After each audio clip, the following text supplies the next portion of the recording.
filem, drama dan lagu Malaysia susah sangat nak tembus pasaran Indonesia. Hai, assalamualaikum warahmatullahi wabarakatuh. Welcome back my YouTube channel. Balik lagi channel gua Rizal Saputra. Sebelumnya apa kabar kalian teman-teman semua? Semoga kalian semua selalu dalam keadaan sehat walafiat. Amin ya robbal alamin. Hai, kali ini yang lagi kasus viral ya guys ya, dimana dua influencer Malaysia protes ya karena film dan lagu Malaysia tidak laku di pasaran Indonesia. Wow, kenapa ya? Sedangkan film Indonesia atau lagu Indonesia itu diterima oleh warga Malaysia dan laku juga di sana, guys. Entah apa ya penyebabnya, kita langsung aja lihat videonya, guys. Check it on. Sedih kan bila tahu hakikat ya orang asing tak tengok filem kita, bukan sebabnya tak ada kualiti, tapi tak nak support negara kita kan. Jadi benda ni dah berlaku sejak dulu. Jadi sekarang ni senang kata enough is enough. Ya, ini pengajaran buat kita untuk tidak dengan begitu mudahnya bagi peluang pada filem, lagu dan drama asing masuk ke negara kita. Sebaliknya, kita perlu perkasakan filem, lagu, drama tempatan kita dan yang paling penting usaha untuk membawa hasil karya anak-anak tempatan kita ni ke peringkat antarabangsa.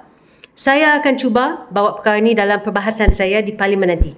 Sebab saya rasa tak adil. Apabila banyak filem ataupun hasil karya orang luar dengan mudahnya boleh bertapak dalam negara kita meskipun tidaklah begitu berkualiti. Ya, namun negara-negara tersebut tidak memberi timbal balas yang sama pada kita. Orang kata tak adil, tak aci lah. Jadi saya berharap agar ada lebih ramai orang dalam kalangan pemain industri hiburan negara kita dapat bersuara lantang berkenaan isu ini. Jadi, siapa dah tengok filem Sharif? Boleh kongsi tak pandangan anda di ruang komen? Dan satu lagi kan, jangan lupa follow . Perasan tak yang filem, drama dan lagu Malaysia susah sangat nak tembus pasaran Indonesia. Tapi Indonesia punya mudahnya amat masuk ke negara kita. Kononnya Indonesia pentingkan kualiti. Padahal kalau kita perhatikan filem, drama dan lagu Indonesia pun lebih kurang kita saja. Drama mereka pun banyaknya merepek, tapi melekat di dalam TV kita. Dekat Indonesia tu, balik-balik Siti Nurhaliza je mereka kenal. Tapi kalau di Malaysia ni, hampir semua artis Indonesia kita kenal. Sekarang ni pun, kita punya filem dan lagu tular di Indonesia pun sebab TikTok tau. Kalau tak ada TikTok, jangan mimpilah dapat tembus ke sana. Persoalannya, kenapa susah sangat Indonesia nak terima industri hiburan kita? Jawapannya mudah.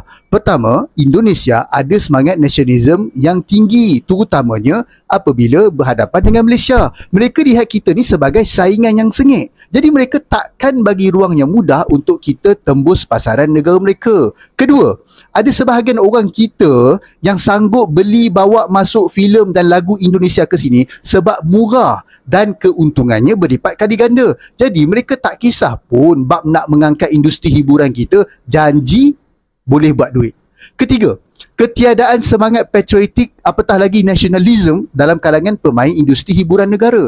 Kerajaan dan pembangkang Malaysia pun sama, yang terus-menerus memberi ruang yang luas kepada dunia hiburan asing tembusi negara kita. Dan yang keempat, keterujaan yang dahsyat oleh rakyat Malaysia terhadap hiburan negara asing. Buktinya, tengoklah berapa banyak kedai-kedai yang memainkan lagu Indonesia merata tempat.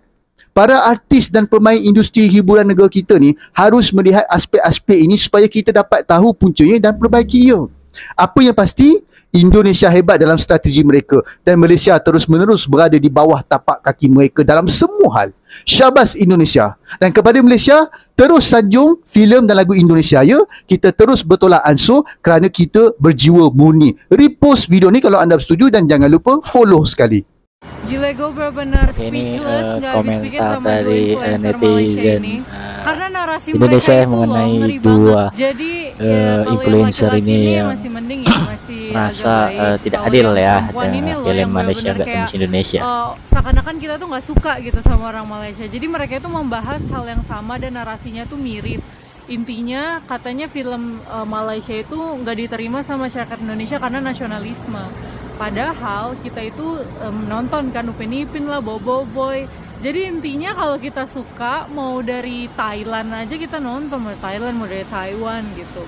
Bukan karena masalah nasionalisme, hiburan mah hiburan gitu kan. Yang agak nggak enak nih cewek tuh bilang katanya makanya kita tuh jangan terlalu welcome sama produk-produk Indonesia, sama produk luar negeri. Maksudnya nggak cuma Indonesia aja ya, terlebih Indonesia, karena lihat nih di Malaysia musik-musik Indonesia dipasang di mana-mana. Kita semua kenal artis-artis Indonesia. Coba lihat orang Indonesia, nggak ada yang kenal sama artis kita.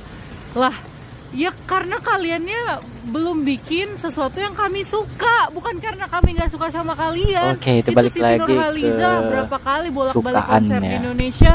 Welcome. Filem, drama dan lagu Malaysia susah sangat nak tembus pasaran Indonesia. Halo pecinta film Malaysia, nama saya Gani Fernando. Saya seorang aktor, produser, publicist film, dan content creator review film. ini Lagi pakai lengkap ya ramai-ramai penjelasannya soal film dari- Sheriff dari Malaysia yang kurang diminati di Indonesia. Jadi begini, aku share sedikit ya. Sebenarnya bukan karena film dari negara Malaysia yang tidak didukung masyarakat Indonesia.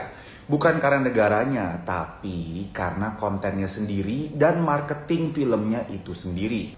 Beberapa bulan terakhir film dari Asia was a hit in Indonesian cinemas. Exhuma for Korea, dan saat ini yang sedang ramai ada How to Make Millions Before Grandma Dies from Thailand, yang sebentar lagi akan dapat 3 juta penonton juga di bioskop. Kedua film ini adalah dua film terlaris sepanjang masa dari Korea dan Thailand. Ada beberapa faktor yang mensukseskan kedua film tersebut. First, the content itself is a great movie. Second, marketing.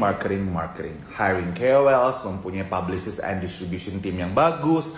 3, rilis di beberapa theater chain dan bukan hanya di 1-2 chain bioskop. Karena di Indonesia chain bioskop itu banyak sekali. Jadi harus dapat distributor yang tahu benar filmnya mau dijual di mana. Also kalau perihal Matt Kilau dan Sheriff yang tidak diminati di Indonesia, jujur saya saja yang sangat aktif bahas film dan setiap minggu pergi ke event film, tidak mendapatkan kabar bahwa kapan Sheriff atau Matt Kilau akan tayang. Tiba-tiba saja sudah tayang di bioskop dengan limited release. Apabila saya yang aktif di komunitas film saja tidak tahu, apalagi masyarakat umum. Jadi permasalahannya di sini bukan karena film Malaysia sepi peminat di Indonesia, bukan karena negaranya, tetapi karena filmnya sendiri tidak memenuhi faktor-faktor yang baik dalam berpromosi dan berdistribusi dengan baik. So my suggestion untuk distributor film Malaysia, jangan patah semangat. Let me remind Semangat you, terus ya Munafik Horror untuk Movie was quite a bersaing hit in Indonesia. dengan there's still Indonesia a way, ya. Cuma it hasn't hit the mark.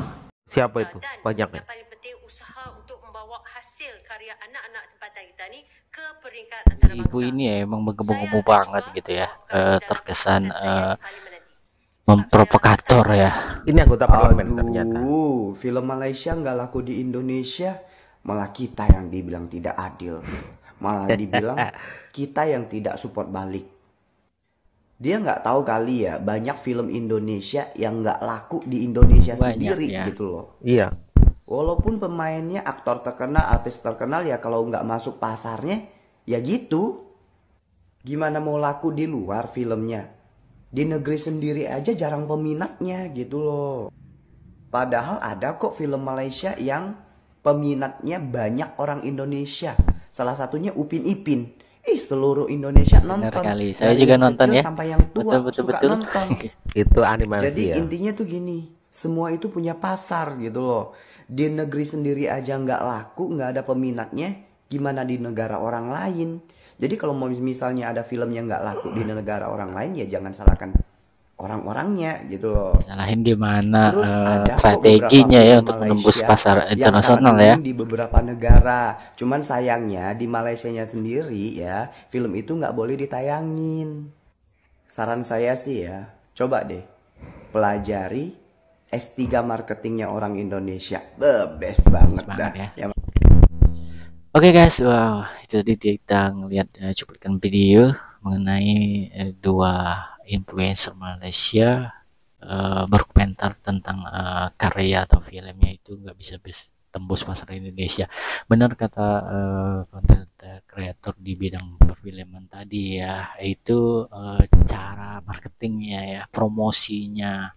Sedangkan dia di bidang perfilman aja nggak tahu kapan tayangnya ya, padahal dia di situ ya, di bidang itu dia saja nggak tahu tadi penjelasannya, apalagi masyarakat ya yang benar-benar nggak tahu kapan filmnya bakal ditayangin. Beda dengan Indonesia ya, Indonesia marketingnya luar biasa. Sebelum tayang udah ada cuplikan-cuplikan videonya, terus juga ada promosinya luar biasa, sehingga filmnya cepet banget ya diketahui oleh masyarakat ya. Itu tentunya bukan masalah orang Indonesia nggak mau support film Indonesia, nggak seperti itu ya. Banyak film Indonesia juga disukai sama warga Indonesia, salah satunya itu Upin Ipin ya.